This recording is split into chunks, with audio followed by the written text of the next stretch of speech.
Never go under a big truck unless you have to, or you might regret it badly. Oh no!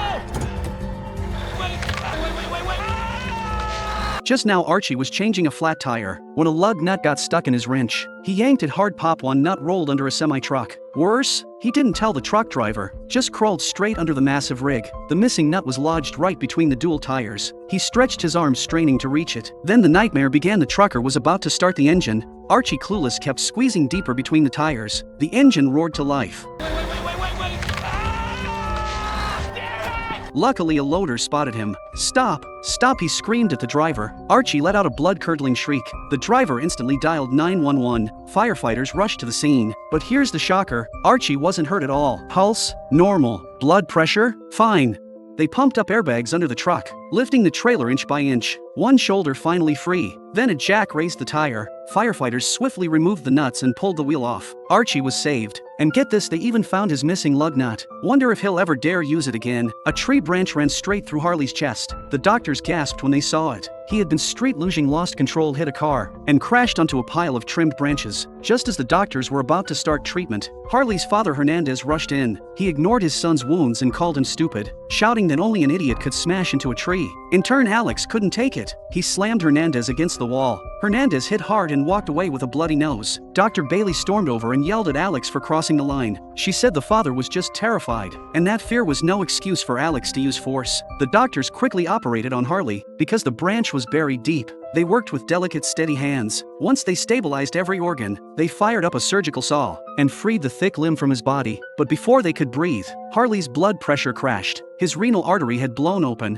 The surgeons fought the hemorrhage with everything they had. At last, they stopped the bleeding and saved his life. Later, Dr. Bailey met Hernandez in the cafeteria. Turns out he wasn't mad at his son. He was mad at himself. He'd known the street was dangerous and hadn't stopped his son in time. Feeling he had failed as a father, he could only pray for Harley's swift recovery. Archie was tidying up his bed frame when he noticed the sheet was stuck on the support. He yanked hard to free the fabric, but accidentally pulled the whole support off. The bed board fell and trapped him underneath. Archie called out, but nobody answered. Left with no choice, he waited. Fortunately, it wasn't long before voices came from outside. It was Archie's cousin and his girlfriend Vicky returning. He was about to shout for help when he suddenly stopped. Something felt off, because right then Vicky was on the bed, cheating on him. Luckily, he wore his smartwatch. The physical pressure spiked his blood pressure, automatically dialing 911. Ma'am, are you injured? Yes!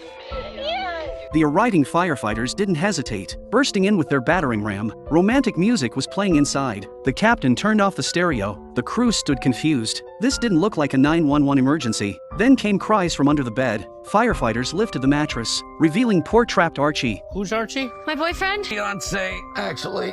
You're the boyfriend. No, I'm the cousin. Wait, you're her cousin. His cousin. They quickly freed him from the wreckage. As for that complicated relationship, well, that was the couple's business to figure out. Sean was supposed to be discharged today, but he sneaked a cigarette in his room. A split second later, the room flashed and burned.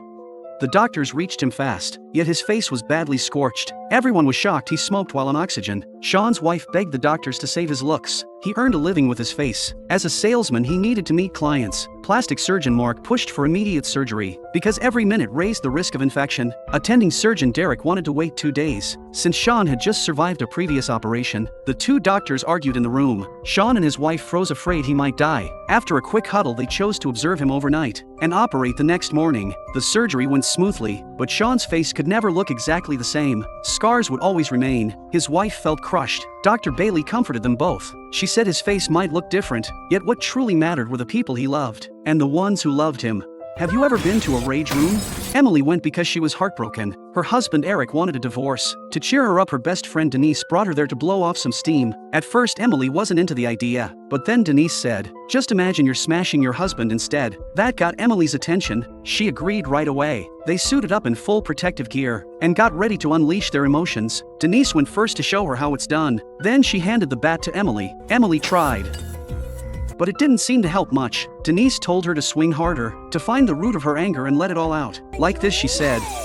Emily gave it another shot, and this time it felt much better. Denise encouraged her to think about all the bad memories with Eric, and it worked. Emily really got into it, but then something happened. Denise accidentally let slip a secret, something only Emily and Eric should have known. Emily froze. That made her suspicious. When Denise couldn't explain herself, Emily realized the truth. Denise was the other woman. That was the final straw. Emily snapped, seeing the fury in her eyes. Denise panicked. She dove into a metal barrel and hid. Then she called 911 in a panic. Firefighters showed up fast. Sergeant Grant told the captain that Denise was trapped inside the barrel. Emily had dented it so badly they needed to cut it open. Once they freed Denise, Emily stood up still fuming. Denise kept apologizing, saying it was all her fault. But Emily wasn't ready to forgive her that easily. And just like that, their friendship was over. Later the fire crew decided this rage room was actually kind of awesome, so the captain brought them all back to let off some steam of their own. From work, from life, from everything. Janelle was biking when the ground suddenly started shaking. Curious, she looked back, only to see a massive flood roaring toward her like a wild beast. She quickly pedaled to escape, but how could a bike outrun a flood? Eventually the rushing water swallowed her whole. Luckily she survived, but she ended up trapped in a dark drainage tunnel. Her ribs and ankle were both broken. She quickly called 911. Dispatcher Maddie asked where she was. Janelle said she wasn't sure, but there was an SW sign on the wall. Maddie guessed she might be stuck inside a stormwater overflow tunnel. Maddie then asked if there was an electrical box nearby. Janelle looked up and saw one right next to her. Maddie told her to press the button inside. That way they could find her location. Janelle crawled toward the box despite her injuries, but it had a heavy lock on it. That hit her with a wave of despair. Then she remembered she had a repair tool with her. She pulled it out and started smashing the lock, but her body was too weak. She just couldn't break it open. Feeling hopeless, Janelle burst into tears. As they talked, Maddie learned more about her. Janelle had just gotten married 6 months ago. Then the pandemic hit. They were stuck at home together. Her husband loved mountain biking, but one day he came back and collapsed in front of her. The virus had taken his life. Since then, Janelle had lived in grief. Now that things were better, she decided to ride her husband's bike to feel his warmth one last time. But then the dam broke, and the flash flood dragged her into this nightmare. Maddie truly understood her pain. She gently encouraged Janelle to stay strong, because her husband wouldn't want to see her like this. Those words gave Janelle strength. She grabbed the tool and smashed the lock with everything she had, as if releasing months of pain, loss, and love. She finally opened the box and pressed the button. The flood system lit up with her location. Soon after, firefighters used the signal to find her and brought her to safety.